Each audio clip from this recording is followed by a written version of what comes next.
গুজরাটের কসাই মোদিরে আনতে চাইছিল শপথের অনুষ্ঠানে, কি খায়েজ আবার চালাকি করিছে, কইছে আমরা সার্কের সব রাষ্ট্রপ্রধানরে ডাকিছি, পাকিস্তানরেও ডাকিছি, মানে ব্যালেন্স করিচ্ছে পাকিস্তান ইন্ডিয়া। হ্যাঁ, মোদি যদি কাটাল রানীকে সঙ্গে করে নিয়ে আসলো নিহিনি, আমরা কেউ মাইন্ড করলাম না নি। একা একা মোদি আসলে ওই দিনই বিক্ষোভ দেওয়া শুরু হইতো তারেক রহমানের প্রধানমন্ত্রিত্ব। যাই হোক, এক দাবরানিতে তামিছে খায়েশ, মোদিরও স্বাদ মিটিল না, বিএনপির আশা পড়িল না। হ্যাঁ, ওই গাইড ধরবি এখন, মোদির স্বাদ না মিটিল, বিএনপির আশা না পুরিল, সকলই ফুরায়ে যায় মা। এই ইলেকশন যে সুষ্ঠু হয় নাই, এটা আজকের টিআইবির জরিপে প্রকাশ হয়েছে। মানে 70টা আসনের মধ্যে 21% আসনের ক্ষেত্রে এক বা একাধিক জাল ভোট হয়েছে। ঠিক আছে, এক বা একাধিক জাল ভোট হয়েছে। আপনারা এইভাবে বুঝতে পারেন, ন্যূনতম একবার জাল ভোট হয়েছে, একবার। ন্যূনতম যখন বলছি তখন একাধিক হতে পারে, দুটো হতে পারে। ভোটের আগে বাক্স ভরা হয়েছে হাসিনার মতো, জাল ভোট দেওয়া হয়েছে হাসিনার মতো, আবার ভোটারদের কাছে ভয় ভীতি দেখানো হয়েছে হাসিনার মতো। হাসিনার আমলের চাইতে কম হয়েছে, এটা ঠিক, কিন্তু সংখ্যাটা তো কম না হয়েছে। তো তাহলে লাভ হইলো কি? ঘুরে মাগুর স্যাং এই ইলেকশনে কেমনি ইঞ্জিনিয়ারিং করাইতে পারে সেটা নিয়ে আদি একটা প্রেডিকশন দিছিল, সেটা শুনে নিয়ে আগে খুব স্পষ্টভাবে সহজ ভাষায় বলেছিল, নির্বাচনে সরাসরি বুথ দখল না কইরাও ভিন্ন কৌশলে ফলাফল পাল্টে দেওয়া সম্ভব। খুব সাধারণভাবে বলা। আগে শুনেন কি কইছিল হাদি।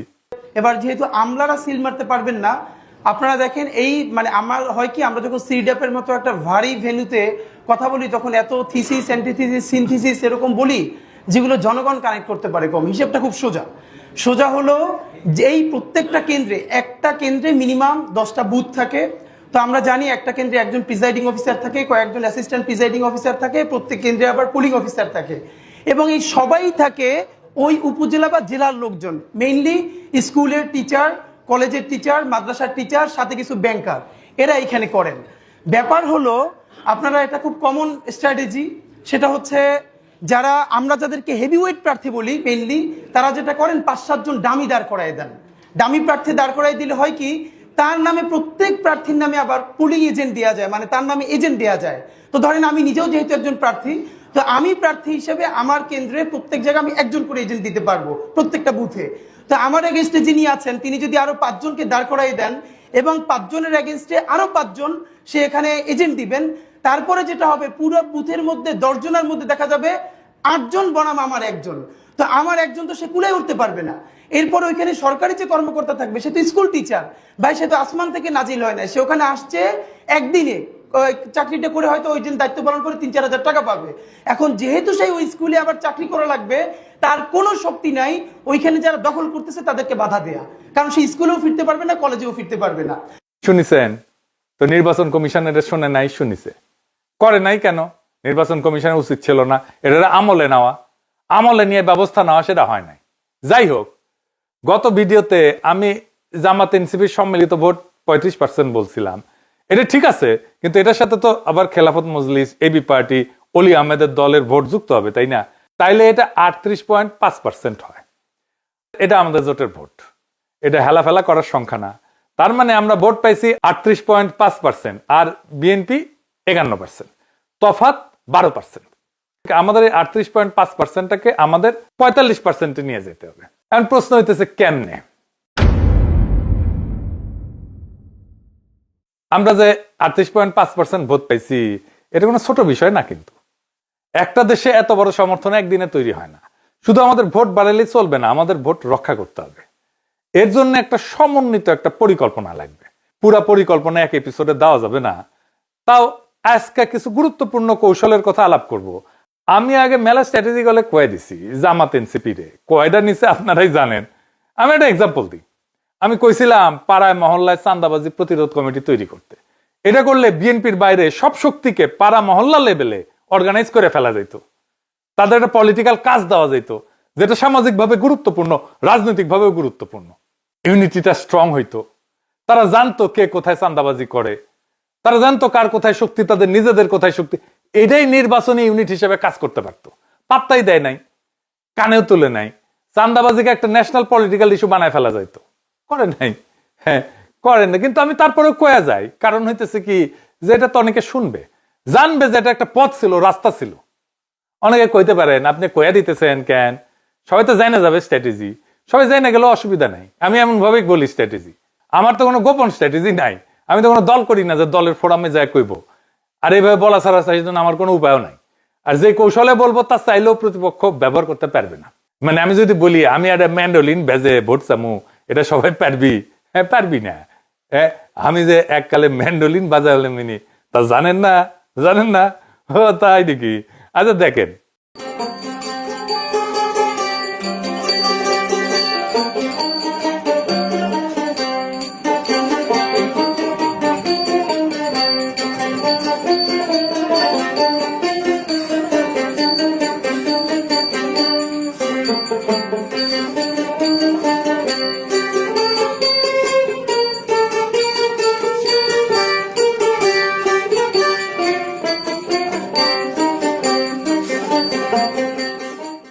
শুনেছেন ক্যাঙ্কা বাজাচ্ছিলাম, এখন আর অবশ্য বাজাই না। এই জীবনে তো কত কিছু বিসর্জন দিছি। যাই হোক, প্রথম যে কাজটা সেটা হইতেছে এই যে নির্বাচনী জোট, ঐক্যবদ্ধ বাংলাদেশকে একটা ন্যূনতম পলিটিক্যাল কর্মসূচির ভিত্তিতে ক্রিস্টালাইজ করতে হবে। এর ভিত্তি হবে জুলাই বিপ্লব, 2 নাম্বার ফ্যাসিবাদ বিরোধী, 3 নাম্বার আধিপত্যবাদ বিরোধী। এই 3টে ইস্যুতে জোট। এইটারে কিভাবে ক্রিস্টালাইজ করা যাবে সেটা আমি আরেক পর্বে বলবো। আজকে কিছু প্র্যাকটিক্যাল ইমিডিয়েট পরিকল্পনা কথা কইতেছি। আজকে মূলত কিছু অর্গানাইজেশনের পরিকল্পনার কথা বলবো। তো এই যে কইছি প্রথমে 38.5 থেকে 45%, এই 6.5% কোথেকে আসবে? 6.5% আনতেই হবে, বা 7%-এর মতো ভোট কোথায় থেকে আসবে? হাওয়া থেকে পড়বে না কই থেকে আসবে? আসেন সেটা দেখি। তো এই যে 6.5% বা 7%, এটা তো কারো না কারো ভোট। কাদের ভোট? আমি কেউ এটা পরিষ্কার হিসাব দিই। আমি 2টা খুব স্পেসিফিক জায়গা দেখাই দিব। স্পেসিফিক জায়গা, 1 নাম্বার নতুন ভোটার, তরুণ প্রজন্ম, যারা নতুন ভোটার হবে এই 5 বছর পরে। অনেকে মনে করে ভোট মানে একই মানুষ বারবার ভোট দেয়। না, ভোট নদীর মতো, দেশ বদলায়, মানুষ বদলায়, ভোটারও বদলায়। প্রত্যেক 5 বছর কি হয়, বাংলাদেশে প্রত্যেক বছর প্রায় 9 থেকে 10 লাখ মানুষ মারা যায়। তার মানে ভোটটা আজকে যারা ভোট দিয়ে গেছে তার মধ্যে 50 লাখ মানুষ সামনের নির্বাচনে ভোট দিতে পারবে না। 5 বছরে প্রায় 50 লাখ মানুষ সামনের নির্বাচনে ভোট দিতে পারবে না। এই মানুষগুলো বড় অংশই বয়স্ক ভোটার। একই সময় নতুন ভোটার তালিকায় ঢোকে, কিছু ভোটার বাইরে যায়, মারা যায়, কিছু নতুন ভোটার তালিকায় ঢোকে। প্রায় 45 থেকে 65 লাখ তরুণ, কারণ আমাদের মৃত্যুর হার হচ্ছে জন্মহার বেশি। তার মানে কি দাঁড়াইলো, 5 বছরে প্রায় 50 লাখ পুরনো ভোটার কমে যাবে, আর 50 থেকে 60 লাখ নতুন ভোটার ঢুকে পড়বে। মোট সংখ্যা খুব বেশি বাড়বে না, কিন্তু ভোটারদের চেহারা বদলে যাবে, ডেমোগ্রাফি বদলে যাবে, চিন্তা বদলে যাবে। এই পরিবর্তনটাই সুযোগ। যেই দল পুরনো সমর্থকদের ধরে রাখার রাজনীতি করে সে ধীরে ধীরে ছোট হয়ে যায়। যে দল নতুন ভোটারের মন জয় করতে চায় সে ভবিষ্যৎ দখল করে ফেলে। এন্ড হিসাবটা দেখেন, আমাদের হিসাব আছে 38.5%, আমাদের দরকার 45%। এই 6.5% তো বাড়াইতে হবে। মানে দেশে যদি মোট ভোটার 8 থেকে 9 কোটি হয়, তাহলে 6.5% মানে 50 থেকে 60 লাখ ভোট। এই সংখ্যাটা শুনে বড় মনে হয়, কিন্তু বাস্তবতা দেখেন প্রত্যেক 5 বছরে এই নতুন ভোটার ঢোকে 50 লাখের মতো। তার মানে নতুন ভোটারদের বড় অংশটাকে যদি আমরা ধরতে পারি, 6.5% পাওয়া এটা অসম্ভব না। তাহলে কি করতে হবে? কলেজ বিশ্ববিদ্যালয়ে শক্ত সংগঠন গড়ে তুলতে হবে। আমাদের তো আছেই কলেজ বিশ্ববিদ্যালয়ে, আমাদের সংগঠন শক্ত। ছাত্র সংসদ নির্বাচন দাবি করতে হবে, এটা গুরুত্বপূর্ণ। সমস্ত কলেজ বিশ্ববিদ্যালয়ে এখন ছাত্র সংসদ নির্বাচন হইতে হবে। তরুণদের জন্য আলাদা কর্মসূচি লাগবে, সোশ্যাল মিডিয়ায় শক্ত উপস্থিতি লাগবে। শুধু ফেসবুক না, শুধু ইউটিউব না, আরো অনেক সোশ্যাল মিডিয়া আছে, ইনস্টাগ্রাম আছে, টিকটক আছে, এই সব জায়গাতে উপস্থিতি বাড়াইতে হবে। তরুণদের ভোট যদি 2 থেকে 3% বাড়াইতে পারে তাহলে কিন্তু গেম চেঞ্জ হয়ে যাবে। আমাদের শিবিরের মতো একটা শক্তিশালী ছাত্র সংগঠন আছে, এনসিপির মতো তরুণদের দল আছে, তারা তরুণদের টানবে। তরুণরা অ্যান্টি স্ট্যাবলিশমেন্ট হয়, আর আমরা তাদেরকেই টার্গেট করব। আমরাই সবচেয়ে ভালো অবস্থানে আছি তরুণদেরকে অ্যাট্রাক্ট করার জন্য, বিএনপি না। 2 নাম্বার, হতাশ মানুষ। কিছু মানুষ এখন বিএনপি শাসন দেখে হতাশ হবে, প্রতিহিংসা দেখে হতাশ হবে, চান্দাবাজি ধান্দাবাজি দেখে হতাশ হবে, সন্ত্রাস দেখে হতাশ হবে। কিছুদিন পরে ইকোনমির অবস্থা তো জয় বাংলা হয়ে যাবে, জিনিসপত্রের দাম বাড়বে। আগেই কয়ে রাখলাম, আবার এর জন্য আমার দোষ দিয়েন না। সরকার তার খরচার জন্য টাকা ছাপাইতেছে ঋণ করিয়া। এই যে রমজান আসতেছে, আপনি দেখেন জিনিসপত্রের দাম কেমনে পাগলা ঘোড়ার মতো বাড়তে থাকে। ডলারের দাম বাইরে গেছে, ডলার প্রতি 1 টাকা। এই ইলেকশনের পরপরই দামও অলরেডি বাইরে গেছে জিনিসপত্রের। দেখেন খেসারি ডাল আগে ছিল 85 থেকে 90 টাকা কেজি, এটা বাইরে 100 টাকা হয়েছে। পেঁয়াজ 50 টাকা থেকে 60 টাকা হয়েছে। দেশি রসুন 90-100 টাকা থেকে 120 টাকা হয়েছে। পাইকারি পর্যায়ে সোয়াবিন তেল লিটার প্রতি 185 থেকে 95 টাকা হয়েছে। আর পামেল বিক্রি হয়েছে 155 থেকে 165 টাকা লিটারে। পেঁয়াজের দাম বাড়ছে, মাংসের দাম বাড়ছে। এই প্রসঙ্গে এটা মৌলানা ভাসানীর কৌতুক মনে পড়ে গেল। আমি মনে হয় আগে কইছিলাম এই কৌতুকটা, যদি না শুনে থাকেন তাহলে শুনেন। তো মৌলানা ভাসানী বক্তৃতা দিচ্ছে, তার পাশে বসে আছে মশিউর রহমান জাদু মিয়া। জাদু মিয়া কিন্তু জিয়াউর রহমানের সরকারে ছিল, মন্ত্রী ছিল, উপদেষ্টা ছিল। জিয়াউর রহমানের সেকেন্ড ম্যান ছিল বলতে পারেন, ন্যাপের মশিউর রহমান জাদু মিয়া। ওনার মেয়ে আবার এখন বিএনপি করে, মশিউর রহমান জাদু মিয়ার মেয়ে। তো মৌলানা ভাসানী বক্তৃতা দিতেছে, জ্বালাময়ী বক্তৃতা দিতেছে। চালের দাম বাড়ছে, তেলের দাম বাড়ছে, ডাইলের দাম বাড়ছে, মদের দাম বাড়ছে কিনা কইবার পারব না, জাদু মিয়া কইবার পারবো, বুঝছাও? মানে জাদু মিয়া নাকি ছিল আর কি হিসেবের প্রচুর একটা সিস্টেমের মধ্যে বেস্ট অফ বেস্ট ছিল আর কি, জানা যায়। ও আচ্ছা আচ্ছা, আর একটা কথা কয়ে রাখি আপনাদের, যারা শেয়ার মার্কেটে বিনিয়োগ টিনিয়োগ করেন তাদের কই করেন নাকি অনেকে, হ্যাঁ, এটা বুদ্ধি শিখে দেব, টেকা টেকা কলে পাইবেন। হ্যাঁ, লাভ করতে চান যদি আমি কয়ে দিই, তবে কন্ডিশন আছে, আমার কলে 10% দেওয়া লাগবে, বুঝছাও? লাভের 2 ভাবে লাভ করতে পারবেন।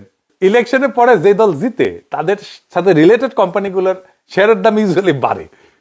এখন বাড়বি, আপনি খুঁজে দেখেন, যেমন ধরেন ঢাকা ব্যাংক বাড়বি, ন্যাশনাল ব্যাংক বাড়বি, মুন্নু গ্রুপের বাড়বি, আরো কি কি আছে খুঁজে দেখেন। এইগুলা শেয়ারের দাম দাই করে বাড়বি কয়েকদিন। হ্যাঁ, শেয়ার থাকলে, এদের শেয়ার থাকলে বেঁচে দেন, ক্যাশ করে ফেলেন।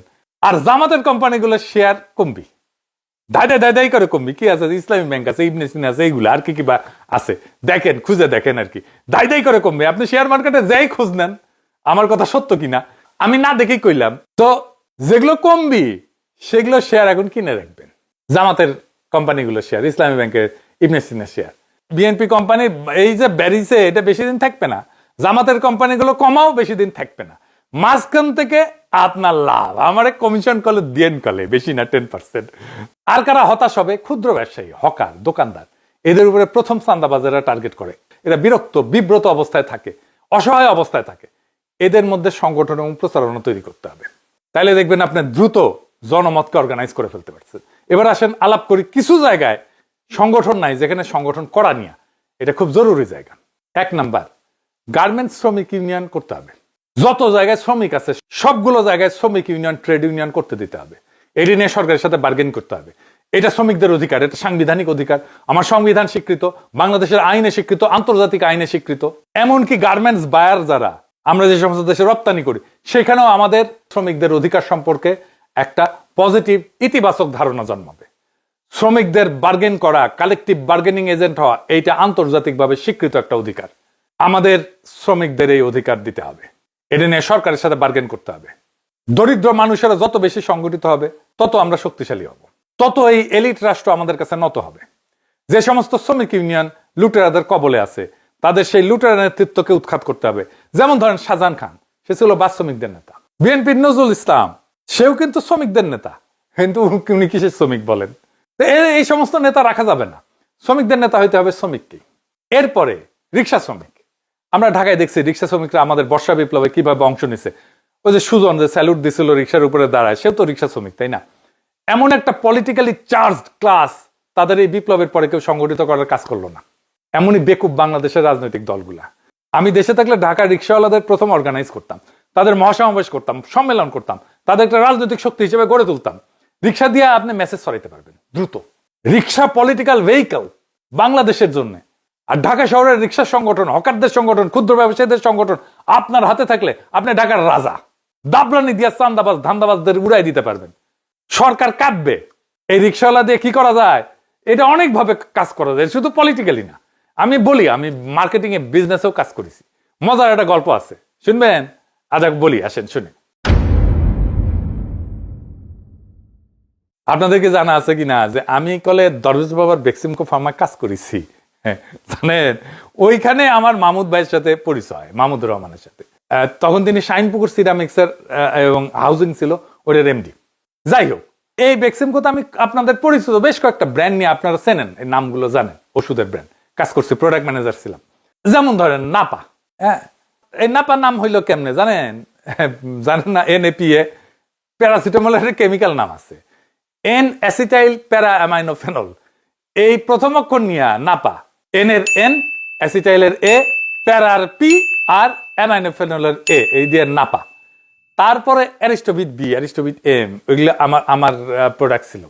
আর একটা প্রোডাক্ট ছিল, এখন হয়তো চলে, কিন্তু আমাদের সময় আমরা যখন ছিলাম প্রোডাক্ট ম্যানেজার, ওই সময় ওইটা নাম্বার 1 প্রোডাক্ট ছিল দেশের, শুধু ভ্যাকসিনকোর না, দেশের। আমাদের নিওসেপটিনার গ্যাস্ট্রিকের ওষুধ, এটার মার্কেটিং হয়েছে কেমনে জানেন? রিক্সা দিয়ে মার্কেটিং হয়েছে। কেমনে জানেন? ফার্মাসিউটিক্যাল কোম্পানির যে মেডিকেল রিপ্রেজেন্টেটিভ থাকে না, ওরা মোটরসাইকেল করে ডাক্তার ভিজিটার্স দেখেছেন না? ডাক্তারের চেম্বারের সামনে থায় ঠায় মোটরসাইকেল, হাসপাতালের সামনে থায় ঠায় মোটরসাইকেল, দেখেছেন না? তো ইনস্ট্রাকশন দেওয়া ছিল মেডিকেল রিপ্রেজেন্টেটিভদেরকে যে একদিন রিক্সা নিয়ে কাজ করতে হবে, মানে ডাক্তার ভিজিটে যাইতে হবে মোটরসাইকেল ছাড়া। আগে কলে দিন চুক্তিতে রিক্সা পাওয়া যেত, কিন্তু ওই সময় আমরা শর্ত দিছিলাম যে দিন চুক্তিতে রিক্সা যাওয়া যাবে না, সারাদিন আলাদা আলাদা রিক্সা নিতে হবে। রিক্সায় উঠা রিক্সাওয়ালার সাথে আলাপ জুড়তে হবে, কই খায়, কোথায় থাকে, কোথায় কোথায় যায়, খায় কোথায়, কখন খায়। তো আমাদের তো জাতীয় অসুখ 3টা, জানেন তো? জানেন না? 3টা জাতীয় অসুখ, গ্যাস্ট্রিক, আমাশা, কুরকুরানি। তো আলাপ শুরু করার পরে তার যে গ্যাস্ট্রিকের সমস্যা সেটা বের হয়ে যেত। রিক্সা থেকে নামার টাইমে ভাড়ার টাকা দেওয়ার সাথে সাথে এক স্ট্রিপ ওই নিওসেপটিনার হাতে ধরে দিত রিপ্রেজেন্টেটিভ, বলতো এটা খায় দেখেন, দিনে 2 বার, সকালে আর রাত্রে, দেখেন কেমন লাগে, কেমন কাজ হয়। রিক্সাওয়ালা খাইতো, ভালো হইতো, মুখে মুখে ছড়াইতো। তখন এইটা দাই দাই দাই দাই করে বাংলাদেশের সর্বোচ্চ বিকৃত পণ্য হইয়া গেল এটা নিওসেপটিনার। অনেকে আবার উচ্চারণ করতে পারতো না, কইতো নিওসেপটিপিন, ওষুধের দোকানে যাই করতে নিওসেপটিপিন আছে। তো এই রিক্সাওয়ালাদের সংগঠন বানাইতে হবে। আবার রিক্সাওয়ালার সংগঠন বানাইতে যে জামাত বা এনসিপির অঙ্গ সংগঠন বানায়েন না, পিওর গণসংগঠনের রূপ দেন। মুশকিলটা হইতেছে জামাতের শ্রমিক কল্যাণ আছে একটা সংগঠন, সেটা আবার জামাতের অঙ্গ সংগঠন। এনসিপিরও তাই, অঙ্গ সংগঠন আর গণসংগঠন আলাদা জিনিস। তাহলে গণসংগঠন আর অঙ্গ সংগঠনের মধ্যে আলাদা কি বিষয়টা, এটা একটু বুঝে দেখি। হ্যাঁ, অঙ্গ সংগঠন হইতেছে রাজনৈতিক দলের একটা ছায়ারূপ ওই সেক্টরের মধ্যে। ধরেন ছাত্রদের মধ্যে বিএনপির ছায়ারূপ হইতেছে ছাত্রদল, ছাত্রদলের কাজই হইতেছে বিএনপির যা কর্মসূচি সেটাকে বাস্তবায়ন করা। কিন্তু গণসংগঠন হইতেছে এটা ছাত্রদের নিজস্ব সংগঠন, একদম ছাত্রদের মধ্যে থেকে তৈরি হয়েছে। যেমন ধরেন ছাত্র অধিকার পরিষদ, এটা ছাত্রদের মধ্যে থেকে তৈরি হয়েছে। ছাত্র শক্তি নাহিদদের যে দল ছিল, এটা ছাত্রদের মধ্যে থেকে তৈরি হয়েছে। এইটার উপরে কোনো ফাদার অর্গানাইজেশন ছিল না রাজনৈতিক দলের। এইগুলো হইতেছে গণসংগঠন, জনগণের সংগঠন, ছাত্রদের দাবি নিয়ে কাজ করে। রাজনৈতিক দলের সাথে কথাবার্তা হইতে পারে, তার সাথে ঐক্য হইতে পারে, রাজনৈতিক দলের লোকেরা ওই গণসংগঠনের মধ্যে কাজ করতে পারে, কিন্তু ওইটা গণ হিসাবেই থাকবে। এটা এই দলের অঙ্গ সংগঠন না, রাজনৈতিক দলের অঙ্গ সংগঠন না, কারো পাঁচাটা সংগঠন না, তার নিজস্ব স্বাধীন সিদ্ধান্তে সে কাজ করে। এইভাবে রিক্সাওয়ালাদের সংগঠনকে জামাত বা এনসিপির অঙ্গ সংগঠন বানায় না, পিওর গণসংগঠনের রূপ দেন। সবাই কাজ করেন ওর মধ্যে, সবাই মিলে কাজ করেন, সবাই মিলে সংগঠনটা তৈরি করতে হেল্প করেন, কিন্তু আপনার ইডিওলজি, আপনার আদর্শ, আপনার রাজনৈতিক আদর্শ, আপনার রাজনীতি ওইটার উপরে চাপাই দিয়েন না। তাদের বাস্তব জীবনের সংকট নিয়ে তারা সংগঠিত হবে। যেমন ধরেন লাইসেন্সিং, রিক্সার গ্যারেজের ভাড়া, রিক্সা শ্রমিকদের জন্য পরিষ্কারভাবে আইন নাই, বাস্তবে কার্যকর হয় না। অনেক শ্রমিক রিক্সা কেনার জন্য উচ্চ সুদে ঋণ নিতে বাধ্য হয়, তাদেরকে সহজ শর্তে সুদমুক্ত ঋণের ব্যবস্থা করা। রিক্সা শ্রমিকের জন্য কোনো ধরনের সামাজিক নিরাপত্তা নাই, তাদের কোনো চিকিৎসার ফ্যাসিলিটি নাই। এইগুলোই হবে দাবি। এইবার নারী প্রশ্ন, নারী প্রশ্ন নিয়ে নির্বাচনের সময় আমাদের প্রতিপক্ষ আক্রমণ করে আমাদের নাস্তানাবুদ করতে চাইছে। জামাতের নারী সংগঠন সবচেয়ে বড়, তারা ইলেকশন টাইমে নারীদের যত বড় মিছিল করিছে দেখেছেন না? দেখেন দেখেন, না দেখে থাকলে দেখেন।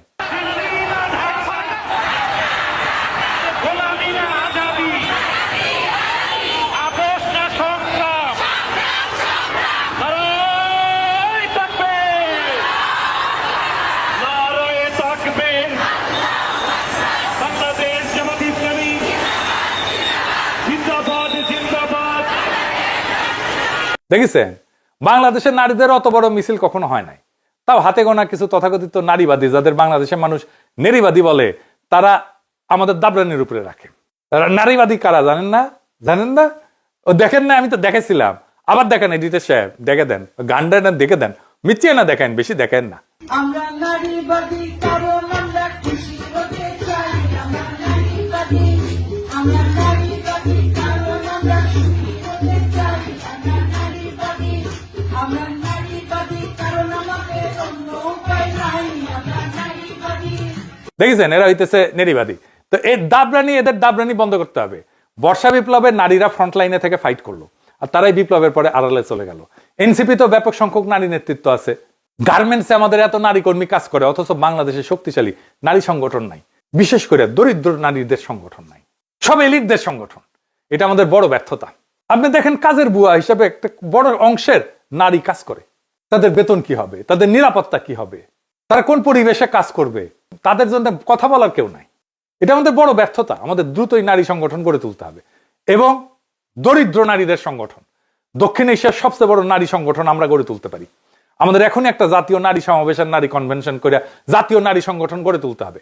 নারী নেতৃত্বকে প্রাতিষ্ঠানিক রূপ দিতে হবে, যেটা প্রো জুলাই, যেটা প্রো বাংলাদেশ, যেটা আগ্রাসন বিরোধী, যেটা ফ্যাসিবাদ বিরোধী, প্রো পোর, দরিদ্র বান্ধব। এটাকেও গণসংগঠনের রূপ দিতে হবে।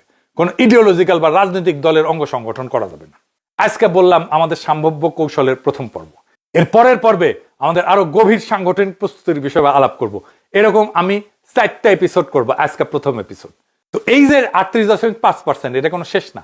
38.5% হলো শুরু। এই দেশে 38.5% মানুষ পরিবর্তন চাইছে। এটা ছোট না, এটা অনেক বড় অর্জন। এটা প্রমাণ করে একটা শক্তিশালী বিকল্প, রাজনৈতিক বিকল্পের মধ্যে তৈরি হয়েছে। ভোট কিন্তু স্থির না, ভোট বদলায়, প্রজন্ম বদলায়, অর্থনীতি বদলায়, মানুষের প্রত্যাশা বদলায়। যেই দল সংগঠন করে সেই দল টিকে, যে দল মানুষের বাস্তব জীবনের পাশে দাঁড়ায় সে দল বাড়ে। আমাদের কাজ এখন উত্তেজনা না, আমাদের কাজ কাঠামো, আমাদের কাজ শৃঙ্খলা, আমাদের কাজ মানুষের আস্থা অর্জন। 38.5কে 45% করা অসম্ভব না, খুবই সম্ভব। আমি হিসাব করে দেখাই দিলাম, কিন্তু সেটা হবে স্লোগানে না, সংগঠনে, হতাশায় না, ধৈর্যে, অভিযোগে না, বিকল্প দিয়া। আজ যারা ক্ষমতায় আছে তারা সরকার চালাবে, ধান্দা করবে, টাকা পয়সা কামাবে, এবং পাবলিকে বিরক্ত হবে তাদের উপরে। আর আমরা কাজ করব মাঠে, বাজারে, মানুষের কাতারে। 5 বছর পরে একটাই প্রশ্ন হবে। সেই প্রশ্নটা এইটা না যে কে বেশি চিৎকার করছে, বরং প্রশ্নটা এইটা হবে কে বেশি সংগঠন করছে, কে মানুষের কাছে বেশি গেছে, কে মানুষের পাশে ছিল, কে মানুষের দুঃখের কথা বলছে, কে মানুষের কষ্টের কথা বলছে। সেটাই হবে বাংলাদেশের প্রকৃত ভবিষ্যৎ, সেটাই হবে বাংলাদেশের প্রকৃত আজাদি। ইনকিলাব জিন্দাবাদ, গোলামি না আজাদি, আজাদি। চেষ্টা করলে নাকি সফলতা আসে, পরিশ্রম করলে সফলতা আসে। আর একটা ভোটের মাধ্যমে কিন্তু একটা সরকার আসে। তেমনি আমাদের দেশে একজন সরকার আসছে। জানি না আমাদের এই চেষ্টা বা পরিশ্রম করলে যে সফলতাটা আসে, এই সরকারও আমাদের দেশের জন্য কি করতে পারে জানি না, আল্লাহ ভালো জানে। তাই আমি একটা জিনিস বলি, যে সাধারণ মানুষগুলা যাতে ভালো থাকে, এই জিনিসটা একটু খেয়াল রাখবেন। সাধারণ মানুষ এত কিছু চায় না। সাধারণ মানুষ যারা আছে, আপনার কাছে একটা জিনিসই চাওয়া, দেশটা ভালো থাকুক, স্বাধীনভাবে মানুষ চলাফেরা করতে পারুক, নিরাপদে মানুষ চলাফেরা করতে পারুক, যেখানে বেকারের হার কমে যাবে, শিক্ষিত থাকবে, এবং মানুষের মানে পড়াশোনার দিকে মন থাকবে। যেমন অনেক জিনিস আছে যেটা আমরা বাংলাদেশে চাই না, সেই জিনিসগুলো যাতে বন্ধ থাকুক। তো এই জিনিসগুলো কিন্তু তার কাছে চাওয়া, আমাদের সরকারের কাছে এই জিনিসটা চাওয়া। কারণ একটা ভোট মানুষে দিচ্ছে, আর আপনার কাছে সেই জিনিস দিয়ে আপনাকে সরকার বানাচ্ছে, দেশের প্রধান বানাচ্ছে। আপনারও তো দায়িত্ব আছে দেশটা ভালো রাখার জন্য, সাধারণ মানুষটাকে ভালো রাখার জন্য, এবং সাধারণ মানুষের চাহিদা পূরণ করার জন্য। সাধারণ মানুষ যেভাবে ভালো থাকবে, বা সাধারণ মানুষ আপনাদের কাছে এই জিনিসটাই চায়, বেশি কিছু চায় না। সাধারণ মানুষ যারা আছে, যে 2 বেলা ডাল ভাত খায়া তো শান্তি মতে দেশে ঘুমাইতে পারে, এবং শান্তি মতে চলতে পগরা ফেসার চায় না, শুধু চায় যে একটা শান্তি হোক, এই দেশটার ভিতরে একটু শান্তি থাকুক, যাতে দেশের মানুষগুলা একটু ভালো থাকুক, এই জিনিসগুলা চায়। একটু এই জিনিসটা খেয়াল রাখবেন, সাধারণ মানুষের দিকে একটু নজর দিবেন।